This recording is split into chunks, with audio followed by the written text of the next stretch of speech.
নমস্কার, আমি Biswadip K for কিচেনের তরফ থেকে আবার আপনাদের কাছে চলে এসেছি। আমাদের নতুন প্রযোজনা, যেটা আমরা নতুনভাবে আপনাদের আয়োজন করেছি আপনাদের জন্য, সেটা হচ্ছে রন্ধনে বন্ধন। সেই রন্ধনে বন্ধনের আজকে আমাদের দ্বিতীয় পর্ব। আজকে আমাদের গেস্ট, সে আমার অতি পরিচিত, খুব ছোটবেলার বন্ধু, কিন্তু তার একটা নিজস্ব পরিচয় রয়েছে। সে একজন শিক্ষক, খুব ভালো কবিতা বলেন। সেরকমই একজন মানুষ যার সঙ্গে আমি আজকে গল্প করব, আমার ছোটবেলার বন্ধু। সুতরাং তার সঙ্গে গল্প করাটা তো আমার কাছে একটা অন্যরকম পাওয়া। তার সঙ্গে তাকে আমি কথা দিয়েছি, তাকে একটা দারুণ কিছু রান্না করে খাওয়াতে হবে।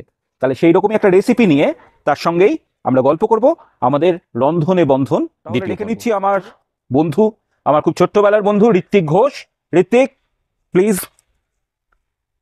ঋত্বিক নমস্কার। আমার বন্ধু, আমার ছোট্টবেলার বন্ধু। আমরা স্কুলে একসাথে পড়াশোনা করেছি। ও আজকে শিক্ষক। তাকে ও সব থেকে বড় কথা হচ্ছে আমাদের এই চ্যানেলটাতে যারা যারা আমাদের ভীষণভাবে কি বলবো উৎসাহ দিয়েছে, তার মধ্যে অন্যতম একজন। এবং আমাদের সব থেকে পুরনো সাবস্ক্রাইবার, প্রত্যেকটা ভিডিও দেখে। দেখিস তো সব ভিডিওগুলো? আচ্ছা, ঠিক আছে, তুই বস। বস। তাহলে ওর সাথে গল্প করব। আর আমরা ওকে একটা নতুন রেসিপি, ও আমাকে বলেছে ও এমন একটা কিছু খেতে চায়, সেরকমই একটা রেসিপি ওর সঙ্গে শেয়ার করতে। তা আমি সেটা শেয়ার করবো তোর সঙ্গে আজকে। তা আমাদের চ্যানেলটা দেখছিস? অবশ্যই। কেমন দেখি, কেমন হচ্ছে? খুবই ভালো হচ্ছে। আর এই নতুন যেভাবে রন্ধনে বন্ধনটা শুরু হয়েছে, এটা কিন্তু খুবই ভালো লাগছে। একটা নতুন উৎসাহ পাবে লোক। আচ্ছা আচ্ছা, আমরা চেষ্টা করছি এই যারা সবাই সেলিব্রিটিকে নিয়ে আসে, কিন্তু সেলিব্রিটি কথাটার অর্থ কি? আমরা যাকে নিয়েই সেলিব্রেশন করি সেই সেলিব্রিটি। অর্থাৎ প্রত্যেকের মধ্যে প্রতিভা আছে, কিছু না কিছু আছে, এবং সেগুলোকেই আমরা তুলে ধরার চেষ্টা করছি আপনাদের কাছে। সেরকম আপনারাও দেখতে পাবেন আমার এই বন্ধুর মধ্যে কি কি প্রতিভা আছে, আস্তে আস্তে বিকশিত হবে। তাহলে একটু চা খাবি তো? অবশ্যই। তাহলে চল একটু চা খেয়ে নেওয়া যাক। চলে এসছে চা, নে। কেমন আছিস বল? আছি ভালোই। সব পরীক্ষার মরশুম চলছে এখন। আচ্ছা, বেশ পড়ানোর চাপ রয়েছে। তা তুই কিন্তু তোর এই যে পড়ানোর, আমি শুনেছি তুই কিন্তু খুব ভালো ট্রিক্স দিতে পারিস। এই যারা পড়াশোনা করছে, তোমাদের বলছি, যারা পড়াশোনা এখনো করছো, মাধ্যমিক উচ্চ মাধ্যমিক, তাদেরকে কিন্তু এমন কিছু ভালো ভালো ট্রিক্স দিয়ে দেবে সায়েন্সের টিচার কিন্তু। তাহলে সেগুলো কিন্তু তোমাদের খুব কাজে লাগবে। আর আপনারা যারা মা বাবা আছেন তারাও দেখে রাখুন, যদি আপনাদের ছেলে বা মেয়েরা না দেখে এখন, আপনারাও মনে রাখবেন, তাদেরকে ওটা শিখিয়ে দেবেন। আমাকে ঋত্বিক কথা দিয়েছে কিছু এমন কিছু ট্রিক্স আপনাদের দিয়ে দেবে, যেটা দিয়ে কিন্তু বিজ্ঞান খুব সহজ হয়ে যেতে পারে, তাই তো? একদম একদম, বিজ্ঞান একদম সহজ হয়ে যাবে। সহজই, সহজ করে নিতে জানতে হয়। আসলে আমাদের এই যে রান্না বান্নার ব্যাপারটা, এটাও কিন্তু বিজ্ঞান, মানে পুরোপুরি বিজ্ঞান chemistry। বলতে পুরোটাই কেমিস্ট্রি। আমার ইচ্ছা আছে খুব, জানিস তো, এখন যেটা হচ্ছে এই ডায়াবেটিস মানুষদের কাছে একটা ভীষণ বড় একটা সমস্যা হয়ে দাঁড়িয়েছে। দরকারি, বিস্কুট নে, খুব দরকারি। বিস্কুট নে। আমি ঠিক করেছি এরকম ডায়াবেটিক ফুড, খুব টেস্টি কি করে ডায়াবেটিক ফুড করা যায়। আসলে ডায়াবেটিক ফুড শুনলেই মানুষ মনে করে বোধহয় খুব মানে ভালো লাগবে না খেতে বা ইত্যাদি, সেরকম নয়। আমি একদম ডায়াবেটিক যেভাবে তার করা উচিত, যে যতটা প্রোটিন থাকা উচিত, যতটা ফ্যাট, ঠিক সেই মেজারমেন্টে কতটা টেস্টি করা যায়, সেটা আমার একটা ইচ্ছে রয়েছে। এরকম উপকার হবে, বহু লোকের উপকার হবে। হ্যাঁ, আমার এরকম কোনো কিছু করার ইচ্ছে রয়েছে। তাহলে আমরা চাটা খেয়ে আজকে শুরু করব। আজকে তোকে আমি খাওয়াবো বাংলাদেশের একটা রান্না। বাংলাদেশের রান্না, তোরা তো বাংলাদেশের লোক না, তোরা পশ্চিমবঙ্গীয় লোক। আচ্ছা, কিন্তু পশ্চিমবঙ্গেও প্রচুর ভালো রান্না হয়, কিন্তু বাংলাদেশের রান্নার না দুটো জিনিস ওদের মনোপলি, একটা হচ্ছে ভর্তা, একটা হচ্ছে ভুনা। ওরা যে কোনো জিনিস দিয়ে ভর্তা বানাতে পারে, আর ভুনাটা অসাধারণ করে। ভুনা বলতে আমরা ভারতীয়রা যেটাকে সোজা কথায় কষা বলি আর কি, কিন্তু কষাটার মধ্যে যে ইনগ্রিডিয়েন্টস যায়, ভুনার ইনগ্রিডিয়েন্টসটা একটু আলাদা হয়। আচ্ছা। এবং প্রসেসটা একটু আলাদা হয়। এই যে ভুনা ব্যাপারটা, আমি আজকে তোকে চিকেন ভুনা, একদম বাংলাদেশি স্টাইল চিকেন ভুনা তোকে খাওয়াবো, বেশ, ঠিক আছে? আর এরপরে তুই একদিন মাসিমার কাছ থেকে খুব ভালো রেসিপি জেনে আসবি, এবং আমাদের এখানে এসে তুই নিজের হাতে রান্না করবো, একদম নিজের হাতে রান্না করবি, এটা কথা দিলি? ঠিক আছে, তাহলে আমরা এখন চাটা খেয়ে শুরু করে দেবো চিকেন ভুনা।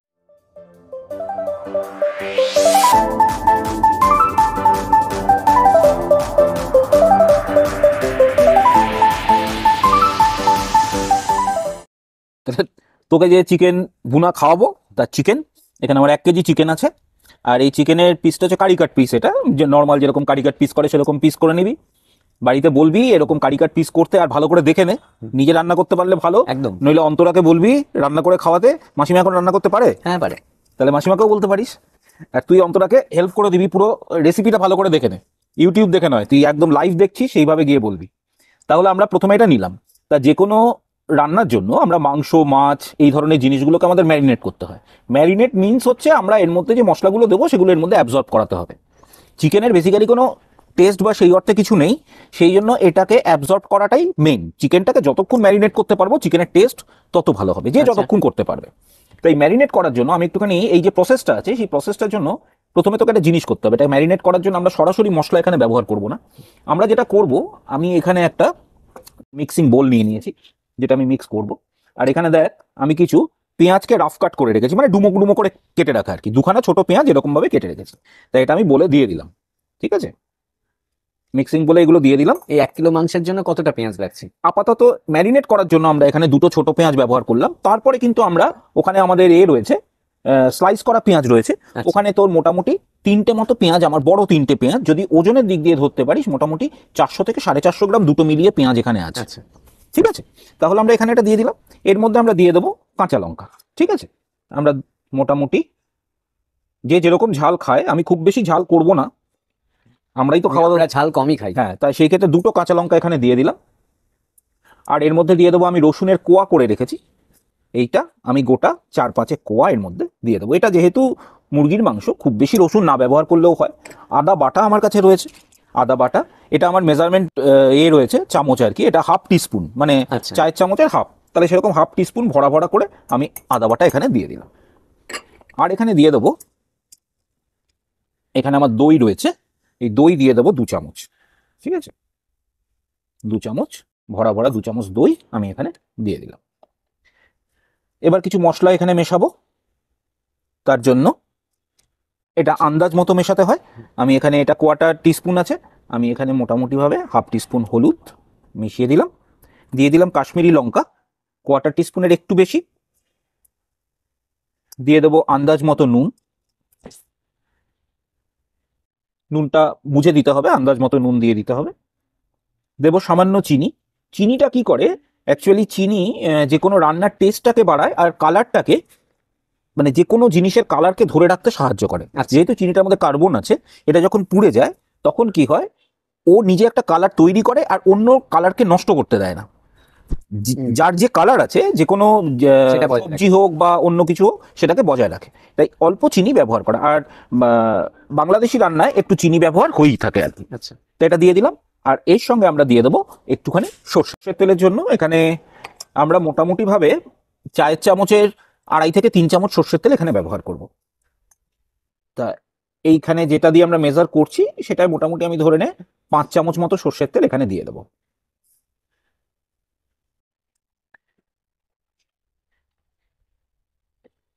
এবার এটাকে আমরা ভালো করে মিক্সিতে ঘুরিয়ে নিয়ে চলে, তো আমাদের এখানে এটা পেস্ট করে চলে এসছে। এই পেস্টটা এরকম হয়েছে। আমরা এটা কি করব, এখানে তো মাখতে পারবো না, আমি এখানে নিয়ে নিচ্ছি। তো এখানে নিয়ে এর মধ্যেই মাখবো আর কি। আমি এর মধ্যে এটা ঢেলে দিচ্ছি।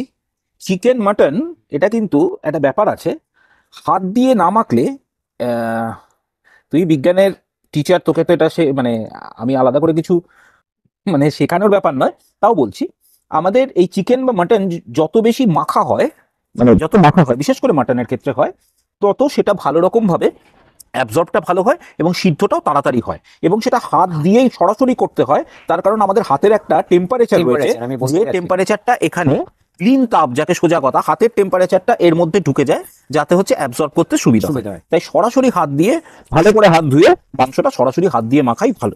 তো আমি হাত দিয়ে মেখে ফেলছি মাংসটা, তো এটা ভালো করে মেখে নিলাম। এবার এটাকে আমাদের ম্যারিনেট করতে হবে। এবার ম্যারিনেশনের ব্যাপারটা বাড়িতে যখন করবি, আজকে যেহেতু আমরা এখানে শুট করছি, অনেক বেশি সময় আমরা পাবো না। বাড়িতে করলে মিনিমাম এটা মোটামুটি ভাবে, মিনিট 15 নাকি? না না, 8 ঘন্টা 40 মিনিট বা 45 মিনিট অবধি ম্যারিনেট করলে খুব ভালো হয়। ঠিক আছে, 1 ঘন্টাও করা যেতে পারে, 2 ঘন্টাও করা যেতে পারে। যত বেশি ম্যারিনেশন হবে তত এটা কি কিন্তু মাখিয়ে ফ্রিজে রেখে দিতে হবে? ফ্রিজে রাখতে পারিস, এমনিও রাখতে পারিস, কোনো অসুবিধা নেই। ফ্রিজে রাখলে কিন্তু যখন রান্না হবে তার থেকে অন্তত 10 মিনিট আগে ফ্রিজ থেকে বার করে নর্মাল টেম্পারেচার। নর্মাল টেম্পারেচারে নিয়ে আসতে হবে রান্না করার আগে। তাহলে এটা আমরা আপাতত একটু ম্যারিনেট করে নেব, এবং ম্যারিনেশন এটা যতক্ষণ হবে, আমি মোটামুটি ধর আমরা এখানে 15 মিনিট এটাকে ম্যারিনেট করব। আর ততক্ষণ আমাদের আরেকটা যে প্রসেস আছে, যে প্রসেসের মধ্যে দিয়ে রান্নাটা হবে, সেগুলো আমরা আস্তে আস্তে শুরু করে দেবো। তার মধ্যে এটা আমাদের তো চিকেনটাকে ম্যারিনেট করতে দিলাম। আর এখানে আমি এটা বসিয়ে নিলাম, কড়াইটা আর কি, এটাকে বসিয়ে নেওয়া হলো। এখানে আমি যেটা করব, এই পেঁয়াজটাকে ভাজবো, মানে কিছুটা প্রসেস আছে, সেই প্রসেসের মধ্যে যাবো আর কি। আর আমি এটা করার সঙ্গে সঙ্গে, তুই কিন্তু ভালো কবিতা বলিস। ও কিন্তু স্কুলে আমাদের 2 রকম স্টুডেন্ট হয়, 2 রকম না, 3 রকম। একটা খুব ভালো, ভালো বলতে, ভালো স্টুডেন্ট বলতে যা বোঝায়, অত্যন্ত ভালো ছেলে, ভালো স্টুডেন্ট। আর একটা হচ্ছে খুবই খারাপ, পড়াশোনাও করে না, কিছুই করে না, প্রচন্ড বদমাইশ সেরকম। আর মাঝামাঝি একজন আছে, তারা হচ্ছে যেরকম পড়াশোনাটাও ভালো করে আর তার সঙ্গে দুষ্টুমিটাও সেরকম করে। ঋত্বিক হচ্ছে সেরকমই একটা ব্যাপার, পড়াশোনাটাও দারুণ করতো আর দুষ্টুমিটাও বেশ ভালো করতো। আর এছাড়াও কিন্তু নাটক, কবিতা ইত্যাদিতে স্কুলের সমস্ত প্রোগ্রামে কিন্তু ঋত্বিক থাকতো। আমিও ঋত্বিকের সঙ্গে অনেক কিছুতে পার্টিসিপেট করেছিলাম। তা ঋত্বিক আজকে এখানে তার নাটক করে দেখাতে পারবে না, তা আমাদের একটা কবিতা শোনাবে। আমাদের এই স্যার, আমাদের ঋত্বিক স্যার একটা কবিতা বলে শোনাবে, তার মধ্যে আমি এখানে কিছুটা প্রসেস করতে থাকবো। প্রথমে একটা কথা বলে নিই, এখানে তো আমি এটা বসিয়ে নিলাম পাত্রটা, তার মধ্যে আমি কিছুটা সর্ষের তেলে রান্না করব। আমি মোটামুটি 2 টেবিল স্পুন মতো সর্ষের তেল এখানে ব্যবহার করব, ঠিক আছে? এর মধ্যে আমি যেটা করব, এখানে আমি দিয়ে দেবো প্রথমে ফোড়ন। ফোড়ন দিতে হয় টেম্পারিং, ইংলিশে বলে আবার টেম্পারিং, মানে টেম্পার করতে হবে। সেই ফোড়নের জন্য আমি এখানে দিলাম তেজপাতা, 2টো তেজপাতা দিয়ে দিলাম।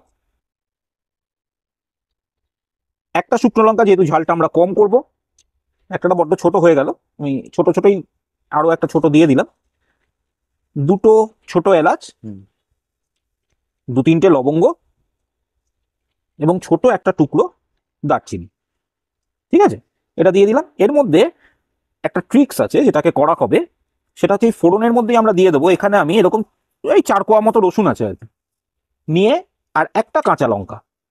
ঝাল হয়ে যাবে না বেশি? না, হবে না, এটা আমরা ফোড়ন হিসাবে ব্যবহার করব। আচ্ছা, গন্ধর জন্য। হ্যাঁ, হালকা থেঁতো করে আমরা এটা ফোড়ন হিসাবে এর মধ্যে দিয়ে দেব।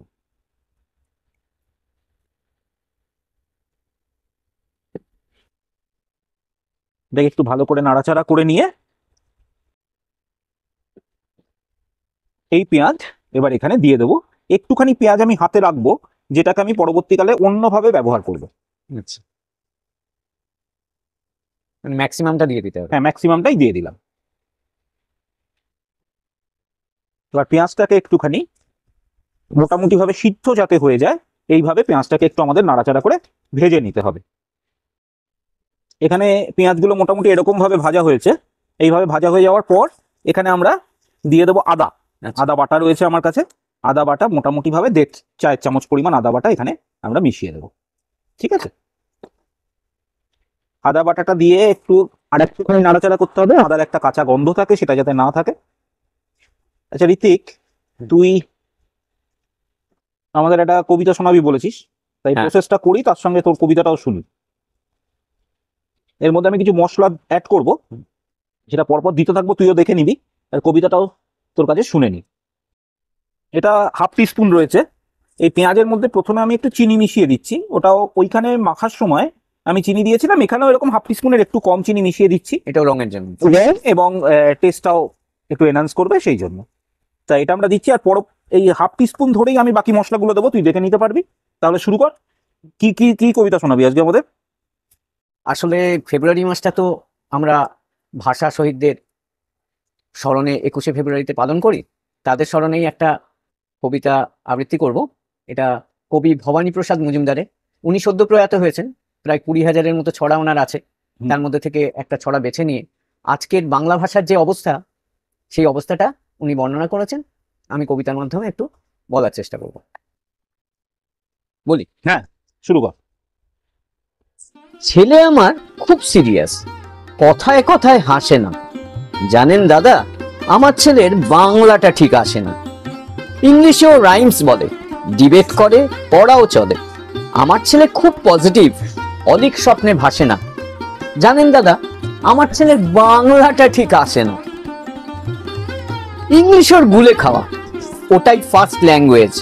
হিন্দি সেকেন্ড, সত্যি বলছি, হিন্দিতেও দারুণ তেজ। কি লাভ বলুন বাংলা পড়ে, বিমান ছেড়ে ঠেলায় চড়ে। বেঙ্গলি থার্ড ল্যাঙ্গুয়েজ তাই তেমন ভালোবাসে না। জানেন দাদা, আমার ছেলের বাংলাটা ঠিক আসে না। বাংলা আবার ভাষা নাকি? নেই কোনো চার্ম বেঙ্গলিতে। সহজ সরল এই কথাটা লজ্জা কিসের মেনে নিতে। English very fantastic, Hindi sweet scientific, Bengali is glamourless. Or place এদের পাশে না। জানেন দাদা, আমার ছেলের বাংলাটা ঠিক আসে না। বাংলা যেন কেমন কেমন, খুব দুর্বল, প্যান প্যানে। শুনলে বেশি গা জ্বলে যায়, একঘেয়ে আর ঘ্যান ঘ্যান। কিসের গরব, কিসের আশা, আর চলে না বাংলা ভাষা। কবে যেন হয় বেঙ্গলি ডে, ফেব্রুয়ারি মাসে না? জানেন দাদা, আমার ছেলের বাংলাটা ঠিক আসে না। ইংলিশ বেশ বোমবাস্টিং, শব্দে ঠাসা দারুণ ভাষা। বেঙ্গলি ইজ ডিসগাস্টিং, ডিসগাস্টিং সর্বনাশা। এই ভাষাতে দিবানিশি হয় শুধু ভাই পিএনপিসি। এই ভাষাটাই হলেও দিশি, সবাই ভালোবাসে না। জানেন দাদা, আমার ছেলের বাংলাটা ঠিক আসে। বাংলা ভাষা নিয়েই নাকি অ্যাংলা প্যাংলা সবাই মুগ্ধ। বাংলা যাদের মাতৃভাষা, বাংলা যাদের মাতৃদুগ্ধ, মায়ের দুধের বড়ই অভাব। কৌটোর দুধ খাওয়াই স্বভাব। ওই দুধে তেজ তাকত হয় না, বাংলাও তাই হাসে না। জানেন দাদা, আমার ছেলের বাংলাটা ঠিক আসে না। বিদেশে কি বাংলা চলে? কেউ বোঝে না বাংলা কথা। বাংলা নিয়ে বড়াই করার চেয়েও ভালো নীরবতা। আজ ইংলিশ বিশ্ব ভাষা, বাংলা ফিনিশ নিঃস্ব আশা। বাংলা নিয়ে আজকাল কেউ সুখের স্বর্গে ভাসে না। জানেন দাদা, আমার ছেলের বাংলাটা ঠিক আসে না। শেক্সপিয়ার, ওয়ার্ডসওয়ার্থ, শেলি বা কিটস বা বায়রন, ভাষা ওদের কি বলিষ্ঠ, শক্ত সবল, যেন আয়রন। কাজী নজরুল, রবীন্দ্রনাথ ওদের কাছে তুচ্ছ নেহাত। মাইকেল হেরে বাংলায় ফেরে, আবেগে উচ্ছ্বাসে না। জানেন দাদা, আমার ছেলের বাংলাটা ঠিক আসে না। বাহ, দুর্দান্ত। তুই তো স্কুলে প্রচুর কবিতা বলে প্রচুর প্রাইজ পেয়েছিলি, আমরা জানি সেগুলো। এক সময় তুই প্রচুরই প্রাইজ পেতি, পড়াশোনায়ও পেতি, অন্যান্য অ্যাক্টিভিটিসও পেতি, মানে এক্সট্রা ক্যারিকুলাম অ্যাক্টিভিটিস। তা এর মধ্যে আমরা রান্নার ক্ষেত্রে দেখে নিয়েছিস, আমি মোটামুটি ভাবে জিরে, ধনে, মানে যেটা কাশ্মীরি লঙ্কার গুলো, হলুদ, এগুলো সবই হাফ চামচ করে দিয়েছি এখানে। বেশ, আর দিয়েছি আন্দাজ মতো নুন। এখানে কিন্তু সাধারণ লাল লঙ্কার গুঁড়ো দিইনি, যাতে বেশি ঝাল না হয়। তারপরে আমাদের এর মধ্যে আর দিয়ে দিয়েছি 3টে রসুন থেঁতো করে, পেঁয়াজটা কষানোর পরে ওটা দিয়েছি, যাতে গন্ধটা একটু ভালো আসে। আচ্ছা, রসুনের একটা অন্য গন্ধ যেটা মাংসের সঙ্গে মিশে তার স্মেলটাকে বাড়িয়ে দেয়। এবার আমরা চিকেনটা আমাদের চলে এসেছিল, চিকেনটার মধ্যে দিয়েছি, এবং চিকেনটা কিন্তু এবার আমাদের ধৈর্য ধরে খুব ভালো করে কষাতে হবে। এটা কষানোটার উপরেই ডিপেন্ড করবে ভুনা করা। টেম্পারেচার কেমন থাকবে? টেম্পারেচার হচ্ছে high medium flame, high medium flame. আমাদের যারা ইন্ডাকশনে করছে তাদের মোটামুটি 900, আচ্ছা, সেরকম টেম্পারেচার রেখে এটাকে করতে হবে, কষাতে হবে খুব ভালো করে। গ্যাসে হাই আর মিডিয়ামের মাঝামাঝি রাখতে হবে, মিডিয়াম ফ্লেমের একটু উপরে রাখতে হবে। তাহলে এটা আমরা কষাবো। আর তুই কিন্তু কথা দিয়েছিস যে যারা স্টুডেন্ট আছে তাদেরকে তুই কিছু ট্রিক শেখাবি। অবশ্যই। তো আমরা এটা করতে করতেই তোর কাছ থেকে সেই ট্রিক্স গুলো শিখে নেব। আর এটা একটু ভালো করে এখন কষে যা। এটা কষাতে কিন্তু আমাদের একটু ধৈর্য নিয়ে করতে হবে। মোটামুটি ভাবে কিন্তু 15 মিনিট মতো সময় লাগবে, 12 থেকে 15 মিনিট এটা কষাতে। বেশ, ঠিক আছে, তাহলে এটা আমরা কষাবো, তারপরে শুনে নেব। আর সবাই কিন্তু ভিডিওটা শেষ পর্যন্ত দেখবে, কারণ ঋত্বিক স্যার কিন্তু কিছু স্পেশাল টিপস বা ট্রিক্স বলে দেবে, যেটা তোমাদের ক্ষেত্রে কিন্তু সায়েন্সের। তুই কিসের ট্রিক্স বলবি? আমি কেমিস্ট্রি বলবো। Chemistry বল। কেমিস্ট্রি ব্যাস। একটা অঙ্গ। কেমিস্ট্রির এমন কিছু বলবে যেটা তোমাদের ক্ষেত্রে কিন্তু ভীষণ কাজে লাগবে। তাহলে কিন্তু ভিডিওটা শেষ আমরা ভালো করে কষিয়ে নিয়েছি। তোর কবিতার সঙ্গে মাংস বেশ ভালোই জমে উঠেছে। বাঙালির মাংস এটা, বাংলাদেশের, তার সঙ্গে তোর বাংলা কবিতা, যেটা হচ্ছে বাংলা ভাষার জন্য খুবই দারুণ হলো। আর এখানে আমরা এবার দিয়ে দেবো একটুখানি গরম মশলা গুঁড়ো, ওই 1/4 টিস্পুনের মতো এইরকম গরম মশলা গুঁড়ো একটু ছড়িয়ে দেবো। আর একটু পেঁয়াজ আমি রেখে দিয়েছিলাম, সেটা দিয়ে আমি বেরেস্তা করে নিয়ে এসেছি। এটা হচ্ছে বেরেস্তা। এই বেরেস্তার ভিডিও আমাদের চ্যানেলে রয়েছে, কেউ যদি কি করে বেরেস্তা করতে হয় সেটা ওই ভিডিওটা দেখলে বুঝে যাবে। তাই বেরেস্তা আমি এর মধ্যে দিয়ে দিচ্ছি। আর একটা স্পেশাল ট্রিক্স রয়েছে, এটা আমলকি। আচ্ছা, এই আমলকিটা একটু জলে ভিজিয়ে রাখা হয়েছে। এখান থেকে কিছুটা আমলকি আর এই জলটা আমি এর মধ্যে ব্যবহার করব। কাঁচা? এটা শুকনো আমলকি যেগুলো ভিজিয়ে রেখেছি, ঠিক আছে, জলের মধ্যে ভিজিয়ে রাখা হয়েছে, এটা আমি ব্যবহার করব। আমাদের একটু এটা নাড়াচাড়া করে নিয়ে তারপরে মাংসটা একদম কষে গেছে।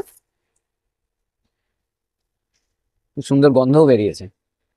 হ্যাঁ, এখানে আমরা আমাদের যেটার মধ্যে মাংসটা ম্যারিনেট করতে দিয়েছিলাম আর কি, সেখানটায় আমি একটু জল দিয়ে রেখেছি এরকম ভাবে। সামান্য একটু জল আমি এখানে ব্যবহার করব। এখানে কিন্তু এখনো অবধি আমরা কোনো জল ব্যবহার করিনি, সামান্য জল একটু ব্যবহার করব, যাতে গ্রেভিটা ভালো করে মাংসের গায়ে লেগে যায়। পজিশনে চলে এসেছি এবার। তোর কাছে কিন্তু সবাই বসে আছে একটা জিনিস শোনার জন্য, সেটা হচ্ছে তুই কিছু টিপস বা ট্রিক্স বলবি কেমিস্ট্রি, বল। একদম। তাহলে তোর ট্রিক্সটা শুনি, অ্যাকচুয়ালি বলতে থাক। তার মধ্যে আমি যারা- একটু এর মধ্যে দিয়ে দেবো, তুই এটা লক্ষ্য করবি। হ্যাঁ, চল। সায়েন্স নিয়ে পড়াশোনা করে তাদের অনেকেরই ধারণা যে ইংলিশে সায়েন্স না পড়লে সায়েন্স পড়া যায় না। আজকে আমি সবার জন্য একটা খুব সুন্দর টিপস দেব, যেটা বাংলায় কেমিস্ট্রিতে খুব সহজে কিভাবে পিরিয়ডিক টেবিলের প্রথম 30টা এলিমেন্ট মনে রাখা যায় এবং তাদের যোজ্যতা বা ব্যালেন্সি কি করে মনে রাখবে, এটা নিয়ে সবার সমস্যা হয়। আর কেমিস্ট্রি এই ধরনের পিরিয়ডিক টেবিল যদি কেউ ভালোভাবে করে ফেলতে পারে, তার কাছে কেমিস্ট্রি কিন্তু একদম জলভাত হয়ে যাবে। যেমন এই রান্নার মজা রয়েছে কেমিস্ট্রিতে, তেমনি পিরিয়ডিক টেবিলেও একটা অদ্ভুত মজা আছে এই কেমিস্ট্রির মধ্যে। তা আমি একটা ছোট্ট ছড়া বলবো, যে ছড়াটা সবাই মনে রাখলে খুব সহজে উপকার পাবে, এবং এটা কিন্তু শুধু একদম বিগিনার্সদের জন্য নয়, 9, 10, 11, 12 সবার জন্যই। আমি বলি, দেখো তোমরা এটা রিলেক্ট করতে পারো কিনা। হাই তুলে হিমালয়ে লিলি পুলে বেড়ানো, বোরখায় কার্বন নাই যাবে ওড়ানো, ফ্লাওয়ার নিউ ইয়ার সোডা আর ম্যাগাজিন, আলু নেবে সিলিটক হস করে সালফিন, ক্লাস হবে আর ঘাটা, পটা যাবে ক্যালকাটা, স্ক্যান্ডাল টাই হবে ভ্যাগাবন্ড ক্রিম আঠা, 25টা ম্যাঙ্গো আয়রন কোস্টে, 28টা নিয়েছে কথা বলো জিস্টে। আসলে এই কবিতাটা প্রায় সুকুমার রায়ের মতো ননসেন্স ভার্স, কিন্তু এর অংশগুলো ভালো করে দেখো। হাই তুলে হিমালয়ে লিলি পুলে বেড়ানো, হাইড্রোজেন, হিলিয়াম, লিথিয়াম, বেরিলিয়াম, এরম ভাবে পরপর 30টা পিরিয়ডিক টেবিলের এলিমেন্টস কিন্তু রয়েছে, এবং তোমরা যদি হাতে গোনো এটাকে, তাহলে তার অ্যাটমিক নাম্বার কিন্তু যেখানে গিয়ে যে নামটা দাঁড়াবে সেখানে গিয়ে সেটাই পেয়ে যাবে, তার অ্যাটমিক নাম্বার। আর এছাড়া যদি যোজ্যতা মনে রাখতে হয়, এই কবিতাটা বলতে বলতে তোমরা আঙুলে গুনবে, প্রথমে 1 0, তারপরে 1 2 3 4 3 2 1 0, আবার 1 2 3 4 3 2 1 0। দেখবে শূন্য যেগুলোতে আসছে সেগুলো নিষ্ক্রিয় মৌল, অর্থাৎ ইনার্ট গ্যাসেস গুলো ওর মধ্যে আসছে। এইভাবে করতে করতে শেষের 3টে কিন্তু 2 2 2 1 2, 2 2 2 1 2, এইভাবে শেষ হবে। আঙুলে গুনে দেখো বাড়িতে, আর কবিতাটা লিখে নিও, দেখবে খুব উপকার পাবে। এবং যখন ভুলে যাবে কোনো মৌলের যোজ্যতা, তখন কিন্তু মনে মনে কবিতাটা একবার আওড়ে নিলে আর কোনো অসুবিধা হবে না। এর থেকে তোমরা নানা রকম রিয়াকশনও বের করে নিতে পারবে, এবং যে কোনো রিয়াকশনকে খুব সহজে তোমরা খাতায় লিখে আসতে পারবে, আর রিয়াকশন মুখস্থ করার দরকার হবে না। তাহলে এটা তো দারুণ ব্যাপার। তা আমাদের ছোটবেলাতে যদি এটা শিখতাম ভালো হতো, যাই হোক। কিন্তু এখন আমি আমার ছাত্রছাত্রীদের এগুলো সব শিখিয়ে দিই। তা আমরা চলে আসছি আমাদের রান্নার কেমিস্ট্রিতে। এখানে দেখাই যাচ্ছে কালারটা কিন্তু একদম চেঞ্জ হয়ে গেছে, দেখতে পাচ্ছি হ্যাঁ। যে কালার ছিল কালার পুরো চেঞ্জ হয়ে গেছে। এখানে আমি মাঝখানে আমলকি ভেজানো জল এবং অল্প কিছুটা আমলকি এখানে ব্যবহার করেছি, করাতে কিন্তু এর কালারটা পুরো চেঞ্জ হয়ে গেছে। যেটা একটা ইয়েলো শেড ছিল সেটা একটা ব্রাউন শেডে চলে এসেছে। এটা হচ্ছে ভুনা। ঠিক এইরকম কনসিস্টেন্সি রেখে বাংলাদেশে ভুনাটা তৈরি করা হয়। বাহ। ঠিক আছে, এবার আমরা এটা একটুখানি নুন মানে কতটা হয়েছে একটু দেখে নেব, যদি দরকার হয় একটু নুন ব্যবহার করতে হবে। আমরা একটু দেখে পুরো চিকেন কমপ্লিট আমরা তুলে নিচ্ছি।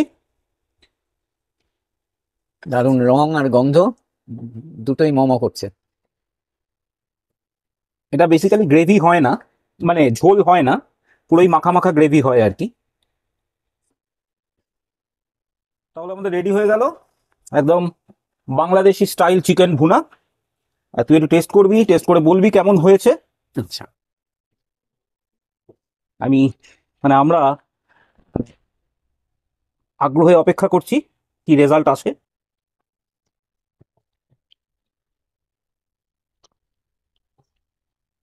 অসাধারণ খেতে হয়েছে, আর সুন্দর একটা গন্ধ বেরিয়েছে। মানে বাড়িয়ে বলছিস না তো? একদমই না।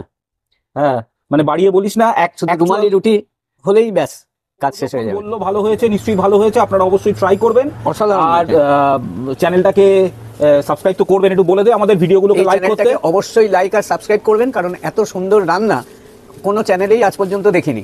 কারণ বাঙালির এই ধরনের রান্নার জন্য বাঙালি জগৎ বিখ্যাত, আর এই চ্যানেলটা আপনারা দেখলে আশা করি আপনাদের রান্নাঘরও গন্ধে মম করবে এবং খিদে অনেক বাড়িয়ে দেবে।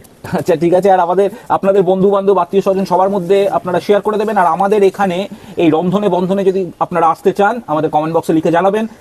আমরা নিশ্চয়ই আপনাদের সঙ্গে যোগাযোগ করব। আপনাদের কোনো রেসিপি নিয়ে এখানে আসতে পারেন, বা আপনাদের কোনো প্রতিভা থাকলে সেটা নিয়ে আপনারা আমাদের সঙ্গে আসতে পারেন। আমরা আপনাদের আমাদের বন্ধু ঋত্বিক, তাকে তো বিদায় দিতেই হবে। তার জন্য ছোট্ট মেমেন্টো আমাদের কে ফর কিচেনের তরফ থেকে। তাই ঋত্বিকের হাতে আমি তুলে দিচ্ছি, এটা আমাদের ছোট্ট মেমেন্টো, একটু ধন্যবাদ। মনে রাখার জন্য। আর এটা একটা ছোট্ট গিফট, যেহেতু মাস্টার মশাই তাই জন্য একটা পেন, সেই পেন গিফট দেওয়া হলো। আর এই মেমেন্টোটা আশা করি মনে রাখবে।